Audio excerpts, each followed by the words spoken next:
merci. Si on a une laxabino ndenge ya ko sukola poisson na biso.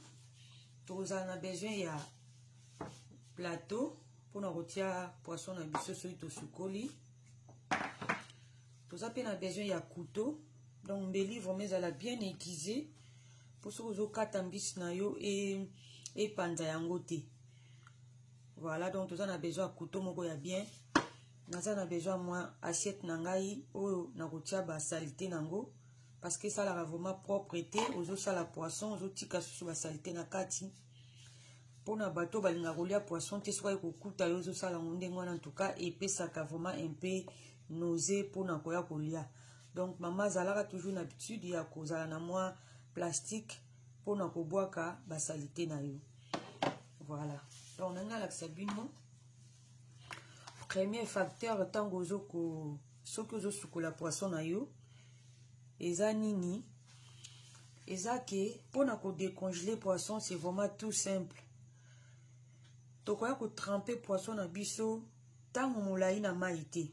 Et tango zo sala poisson na yo ezala toujours ferme. Il faut ezala ferme, ezala te ke umela ki na mai bongo ese lembi au moment que tango zo katango ezo panzana na poisson na nga vraiment eza très ferme.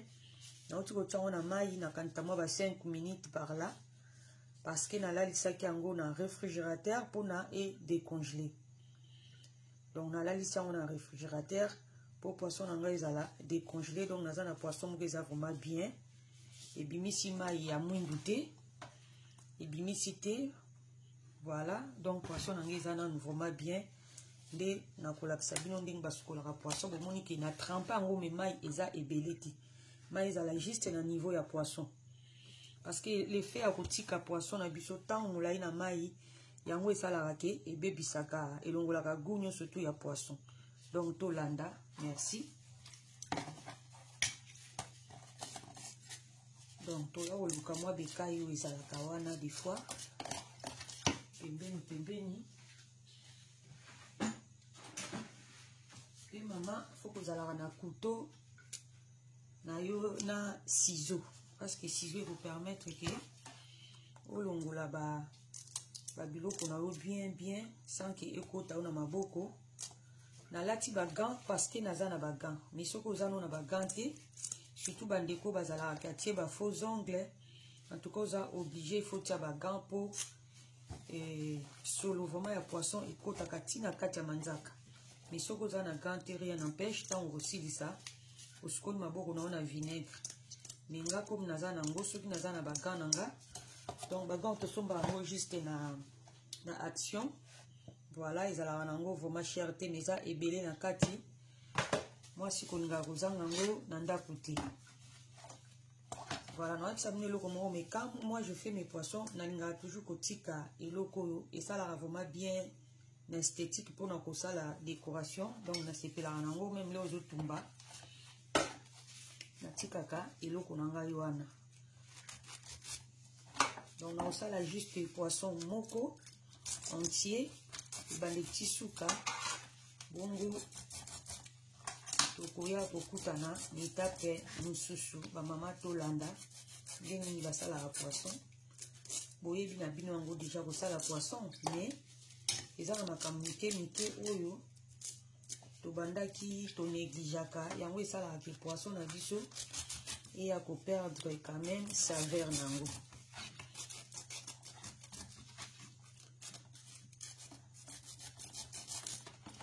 On va dans un embelli, on va vraiment kataka bien. Donc ceux qui embelli ne jouent kata bien te.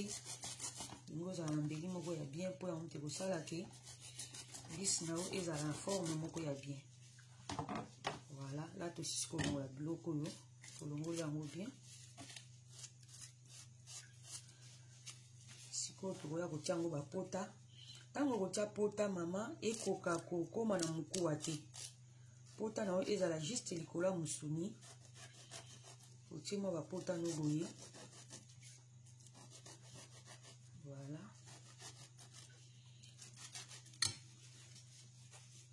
O ezali etumbeli et saleli ya poisson ya kapela. Tout le monde a kao poisson kapela pour nous ala bien. Donc basalela kango boye basalaka poisson na mai ebele te pardon même quand ozosukola viande na yo kosukola kango na mai ebele te. Donc c'est ça tosali bongo nga nalinga kokatela yango awa mpo nazala na facilité ya kobimisa basalite na nga. Tie nzela na yo comme ça nakoyebisa bino mpona koyeba soki poisson na yo eza bien. Bomoni poisson na nga eza mpenza bien ya sika. Mama yeba kaka pai oyo ozosombela mbisi na yo commerçant na yo ndenge nalobaki mpona semoule kangama na ye nde okoyeba ke ayaka na biloko ya bien. Donc poisson mpo yeba yango soki eza bien ntango okokata okomona vraimen kozala rouge ndenge nalakisi bino.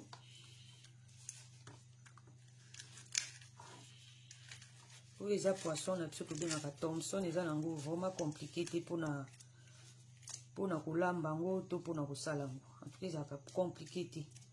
Là tozobwaka biloko na biso à côté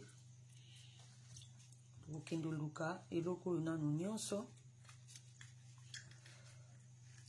Donc poisson na ofa ezala toujours malili ntango ozosala yango. Ozomona ke bacréma na nga eza vraiment ya kokangama ntango nazolongola yango. Ekoya kodécongeler ntango yo okotia yango basaisonnement nde kuna ebandi kodécongeler vraiment bien. Bomoni ke soki nalingaki kolata bagan mpo nazala na moyen ya kolongola biloko na nga kati malamu à l'aide ya manzaka na nga.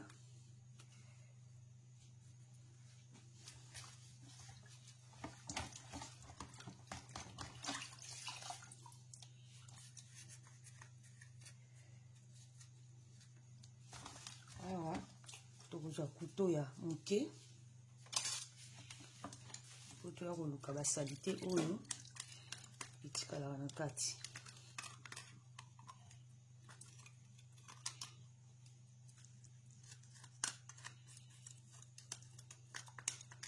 Voilà, donc nakoya kolakisa bino résultat nango à tout à l'heure. Nasilisa kosala nyonso nde nakolakisa bino kati ya poisson na kosala nyonso apo toya kokutana na deuxième étape. Merci. Bon, merci. Ngai nayebisaki bino ke sikoyo nasisi kosukola poisson na ngai première étape nasali yango na longoli babiloko nyonso tu na mai kaka oyo ya liboso. Nakolakisa bino mai ndenge ezali. Tozomona mai ndenge eza rouge koto awa mai vraiment eza rouge. Donc nasukoli poisson na nga kaka na mai oyo. Le temps ozosukola poisson na ofo ezala kaka na mai oyo otielaki yango liboso. Donc mai ebele te.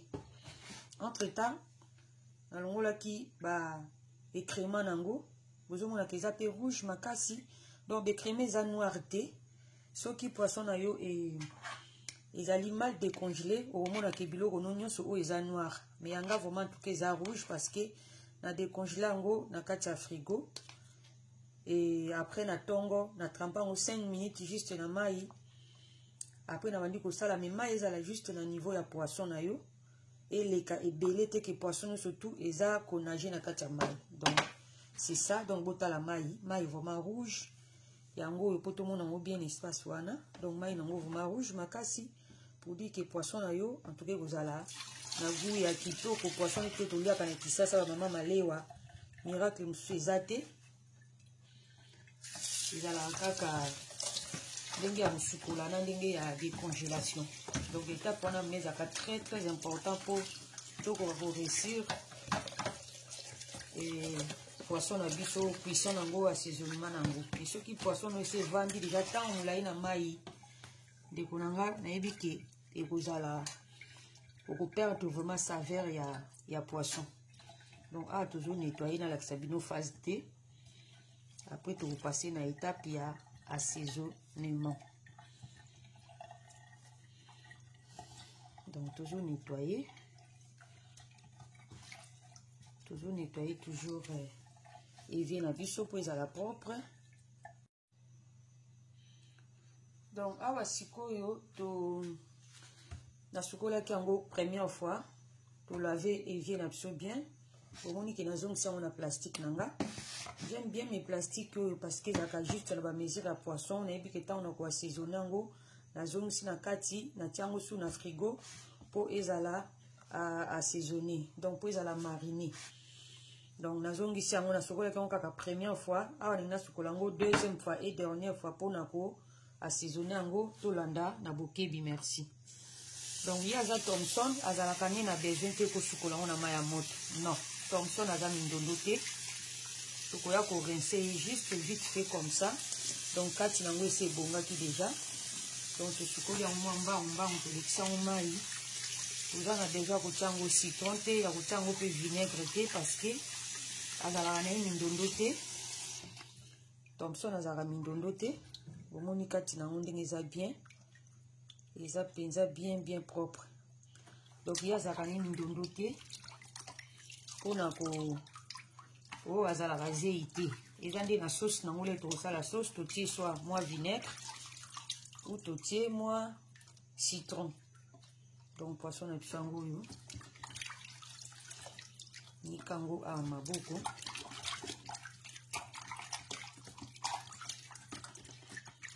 Donc tolekisi yango vite na mai comme ça, mais tokotrempe yango penza mingi te yango. Donc moi je préfère na kata yango boye mpona zwa moyen ya konettoyer yango même na mutu nango nasepela kokata yango bongo. Donc tolekisi yango vite na mai comme ça. Sikoyo na olakisa bino deuxième mai bomoni. Deuxième mai nango eza nango ni noir ni pembe, donc eza nango moyen. Donc ça veut dire que poisson nango eza vraiment bien propre. Voilà. Parce que là yango tant moulayi te Thomson. On perd des saveurs nango nyonso.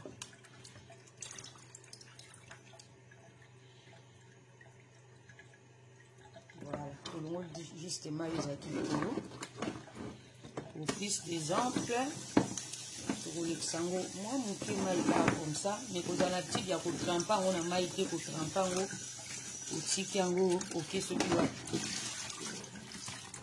voilà, biscuit, ça prêt. En tout cas, il faut garder vraiment saveur dans l'oignon, surtout saveur dans l'oignon, vous allez toujours kitoko. Donc, dès que vous salez, vous réussissez déjà un. Voilà, tout le qui na phase ya assaisonnement. Merci. Bon, alors ce que tu lingi to les canetap na biso ya assaisonnement. Dès que tu les poissons na biso. Donc pour na ko assaisonner ngo to za na besoin ya oignon moko. Tu za na besoin ya ndembi. O to bengi ciboulette. Voilà, tu en as besoin d'oignon, ndembi, tu en as besoin de moi gingembre, et tu en as besoin de céleri, na ail. On a 4 ail parce que na sala équivalent ya ail moko na poisson moko. Mais si vous avez ail belete, vous pouvez ail kaka 2 ail pour 4 poissons. Mais ail et soit na maladie belé, et ba kele to tumbango saveur mususu ail ko longwanango. Donc je préfère mettre 4 ail. Donc tu vas mixer ben ingrédients na biso surtout pour na to kwa ko assaisonner poisson na biso. Donc on a répété que tu as besoin ya oignon, ndembi, céleri, ail na un peu de gingembre. Merci. To kutani sikoyo pour na ko assaisonner. Ndenge na yebisaka bino ke mama soki oza na temps esengeli kosalaka déjà assaisonnement na yo, ko préparer déjà en avance. C'est ça la cuisine. La cuisine de maintenant, c'est rassembler tout ce que vous avez. C'est pas que l'extra temps pour na kosala boye kozongisa boye. Donc nga na ko assaisonner na ko mixer les ingrédients na ngai kozala pour na prochain plat ou poisson, mais comme na ngaki naza en avance, donc voilà, nasi na sala ki déjà assaisonnement na ngai yango wana. Voilà, tout ça va na petit la kosala ka temps oza na temps osali biloko no ebele pour et permettre yo kene mbango na cuisine. Donc tout ça na besoin ya assaisonnement na biso yango yo. O na sina mixaki. Ingrédients on a la xibino.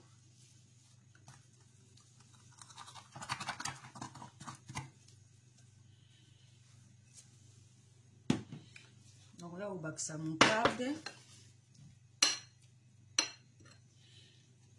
Vraiment, vous sentez bien. eza na solo kitoko makasi. Natie une cuillère et demi ya moutarde. Nakoya kobakisa huile. Huile epermetaka ke biloko no ezala vraiment mou. Awa loko eza ya kotumba, huile na biso kotikala nango na kati ya barbecue ntango tokotumba ngo kobanga te mpona kotia huile na ye. Eza pe selon poisson. Poisson lokola malangwa tokotia ngo huile ebele mais huile ebele penza te. Mais ngolo na Thompson toza na besoin totia na biso huile ya pas de souci. Là nazotia mungwa. Bomoni ke naza na mungwa ya ebele yango nazotia. Mungwa na nga minene. Pourquoi? Parce que oyo epesaka pe susu saveur mususu. Donc natie na boye po moutarde eza pe na mungwa. Donc tokutani à tout à l'heure. Bon, assaisonnement na biso yango oyo ndenge tozomona. Donc natiaki mungwa. Nayebisaki bino ke nalingaka mungwa ya minene po sel de mer oyo ezaka vraiment na saveur mususu ntango ozoko assaisonner biloko na yo bandeko na nga. C'est très très important. Chaque ingrédient ezala mieux placé vraiment na place nango. Donc c'est trop bien ya kosombaka mungwa munene. Ça coûte que des centimes. Ici c'est 50 centimes.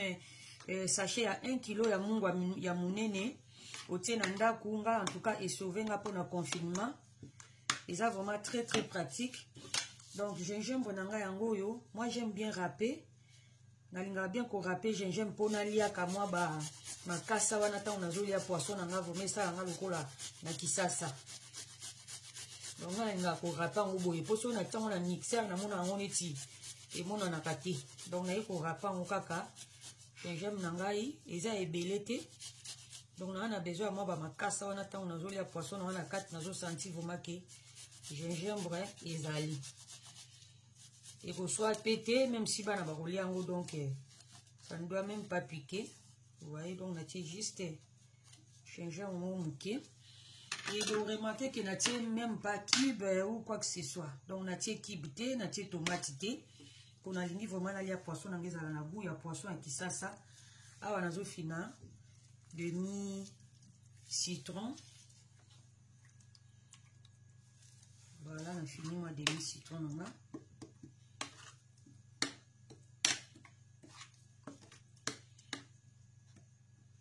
Mélangeons bien.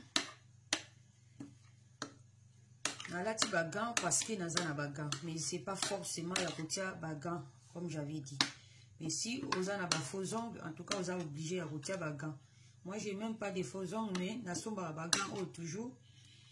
Ils allaient dans la cuisine, c'est utile quand tu vas assaisonner les plats. En tout cas ils ont vraiment serviable et utile. Donc là, donc nous mettons assaisonnement avec ce qu'ils ont bien assaisonné.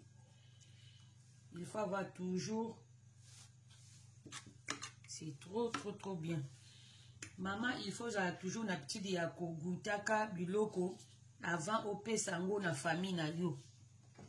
Comme na loba ki soki za na normali moko, yo mko remarquer, oya ko bomali botanyo sauté. On koka ko mekate, non, eza mabe. Soko kokaka omekate. En tout cas, ils ont bien atamukete. Donc là, on va reverser l'ingrédient dans l'agneau. On a sali.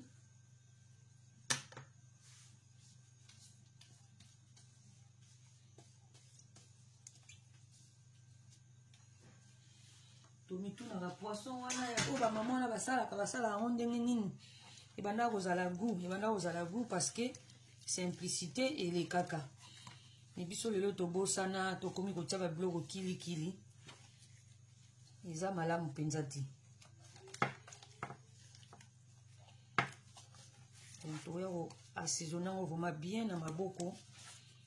Tout ba ko kotsa ngo na ba banzila nango.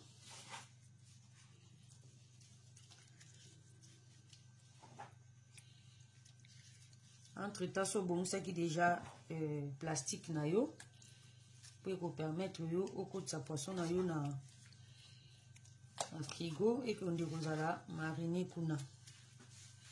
Donc moi j'ai mes plastiques. Tu vois au din ça on a kati comme ça. olakisa bino yango à la fin.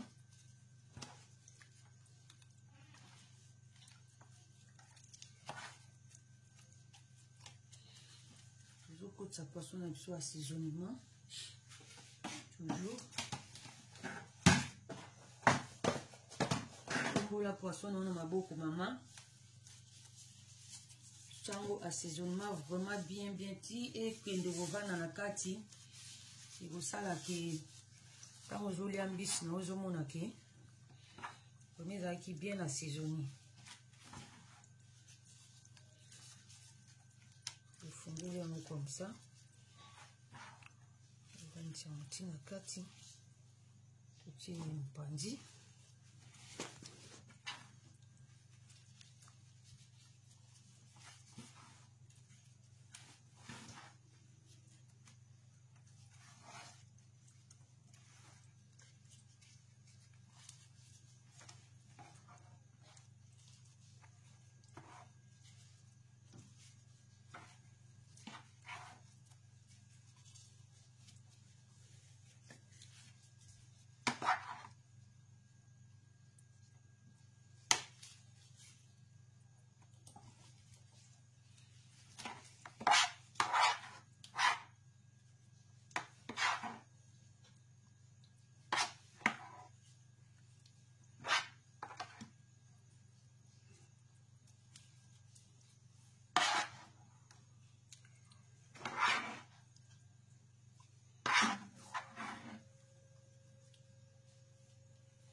Pour inverser les ingrédients à biseau. Kati. Comme ça. Tout ça, mon nettoyage. La table.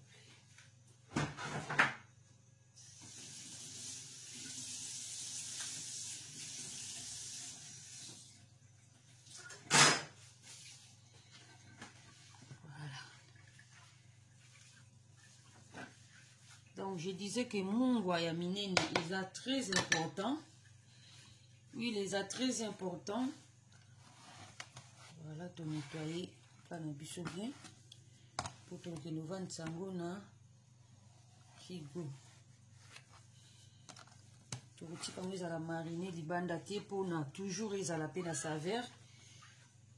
Na kisasa batika ngo libanda me biso et comme tu na poto ndakuma ezali moto. Donc, ce que tu as dit, libande et gosalake, et ça na goût penza à gito côté. Donc voilà, mbisi na biso ngo yo. Tozoko couvrir ngo, poto que de kobomba ngo. Donc, to kuta une étape ya cuisson. Merci.